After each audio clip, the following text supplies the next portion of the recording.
The Liberal government is still standing tonight after breezing through a second confidence vote tied to its budget. Today, the Liberals and Conservatives both voted down a Bloc Québécois amendment. But in simultaneous speeches in Toronto this afternoon, the party's leaders remain diametrically opposed on the need to slash the deficit. Getting rid of our key social programs, eliminating all of the health, education, and social transfers to the provinces and territories, while not investing in what we need now. This will be the most costly 5 years, if it is allowed to happen, in any of Canada's history. And let's not make any mistake. Canadians will pay for this. The government has no money. It cannot give you anything it does not take away.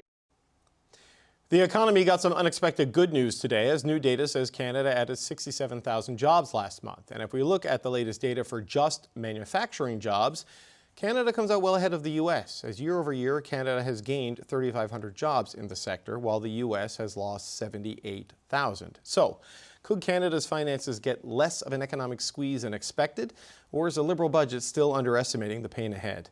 I spoke with C.D. Howe Fellow in Residence Don Drummond about it all yesterday. Don Drummond, always good to see you. Thank you for joining us, sir.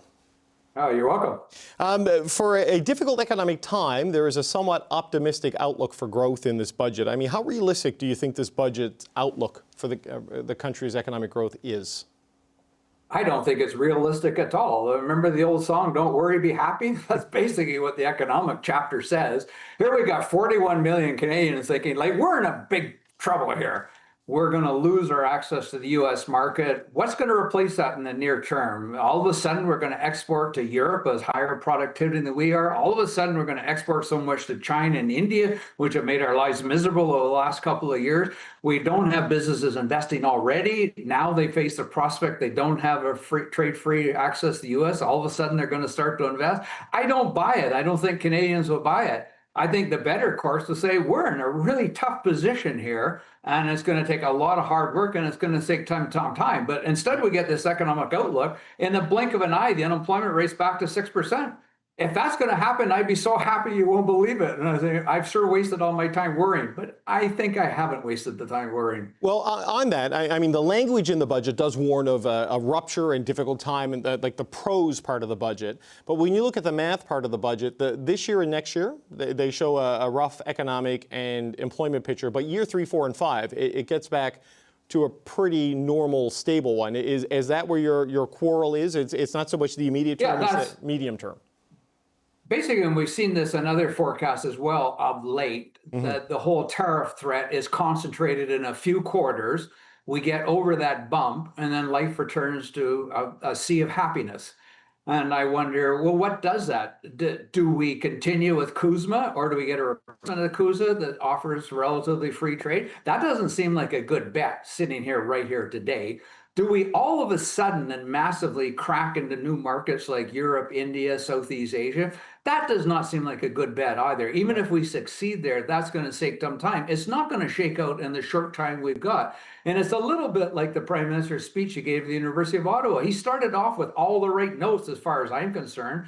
This is a huge challenge, maybe the biggest challenge the Canadian economy has ever faced. But then he led off with a crescendo. We're going to see growth like we've never seen before.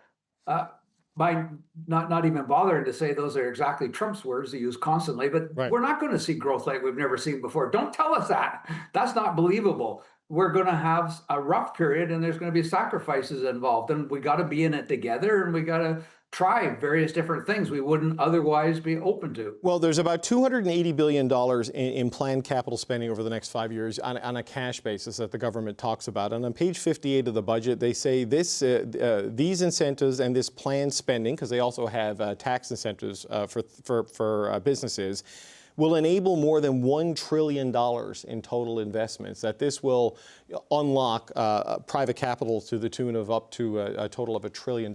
And do you think that is a credible calculation based on the measures in the budget? Well, I think it's highly misleading. The $1 trillion is not just from what's in this budget or done recently. That's the entire effort of the government. Who knows if that's real? Who knows even ex post will be able to measure that? There is a lot of public infrastructure money in here and of late, but the key, if we're going to get out of this hole, is going to be private business investment. And we have to realize the context. Canadian businesses have not been investing very much since at least 2015. And if they weren't investing when they thought they had relatively free access to that US market, how are you going to convince them to invest right now? This budget's not going to do it. And you referred to this super depreciation fund. All that is a tweaking of things that were announced in the fall economic statement for last year. There's hardly anything new in that. That is not going to get us across the finish line on business investment. It would take something much bolder. We've recommended you got to have a corporate income tax cut, an investment tax credit. The scientific and research and experimental development should be a cash repayable. You don't get it in 15 years and get profitable. There's all kinds of things that could have and should have been done that weren't done. Right. They've continued with the promise of a quicker write-down for equipment purchases, expanded it to include buildings for manufacturing and processing. And the argument coming from the government, Mr. Drummond, is that the tax measures essentially gives Canada the lowest marginal effective tax rate in the G7.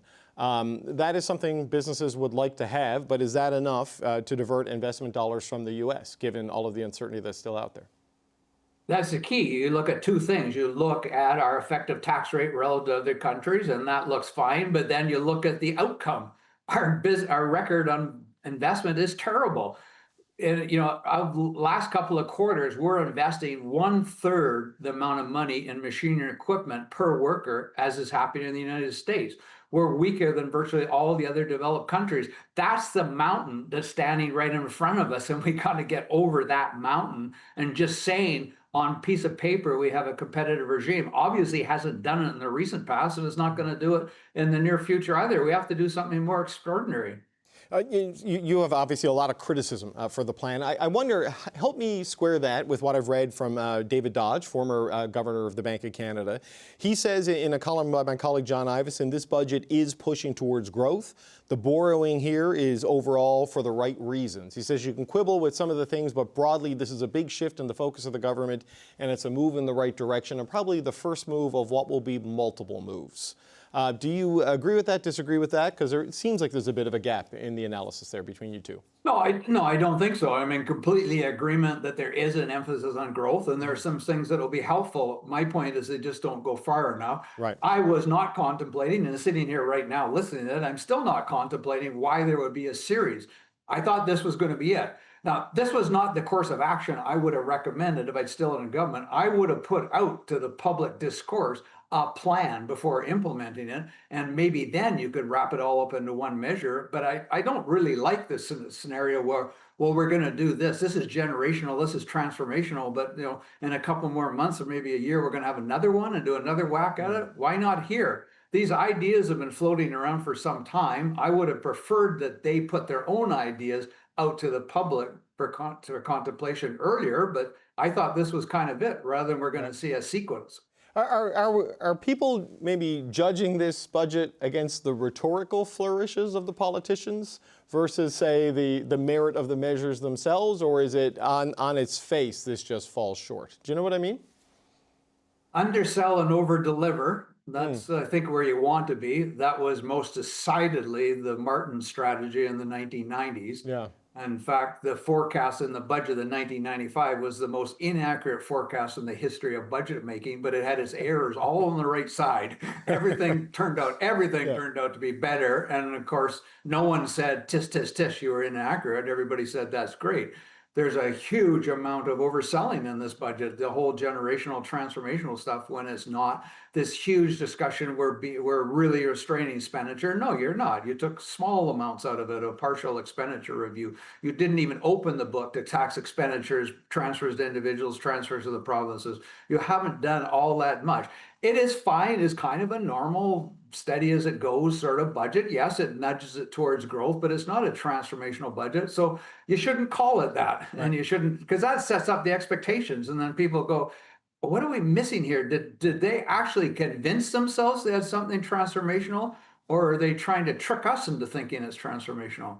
Yeah, your point on Mr. Martin is he had some of the worst forecasts in the history of the finance department, but it did all work out, as you say, right? Because things came in better. But I wonder, with just as a final point, with what Mr. Carney is doing here, it seems the major projects initiative needs to be stacked on top of the budget, stacked on top of the trade diversification, and maybe that will be transformational over a horizon, but it's all got to go right. And to compare it to the Martin years, And I'd like your thoughts on this, that while they were dealing with the big financial situation that was much worse in the 90s, the trade situation with the U.S. and everybody else was about to take off in a positive direction. It's kind of the reverse right now, right? That the economic outlook is so grim because it is so uncertain with the U.S. I'm intimately familiar with the feel of 1995 because I was the ADM of fiscal policy at that time. And I must say, as bad as that seemed, one could relatively easily contemplate a way out of it. Obviously, we did some terrible things, but they could be done. And you knew there was a track record of Canada and other countries doing that and coming out with the light at the end of the tunnel. This seems a vast unknown at the moment.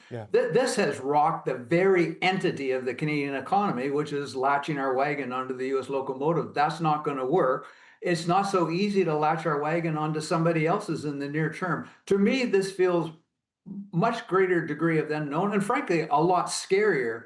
It's the same thing with the financial crisis. Even at the bottom of it, that's felt very scary. But again, you had a feeling there was going to be a way out of that. This seems a little less certain. Yeah, structural, not cyclical, and permanent maybe rather than temporary And yet the forecasts in the budget and the monetary policy report treat it like a cycle. We have a couple of weak quarters and then life's great again. I sure hope so, but I don't think we should count on that. All right.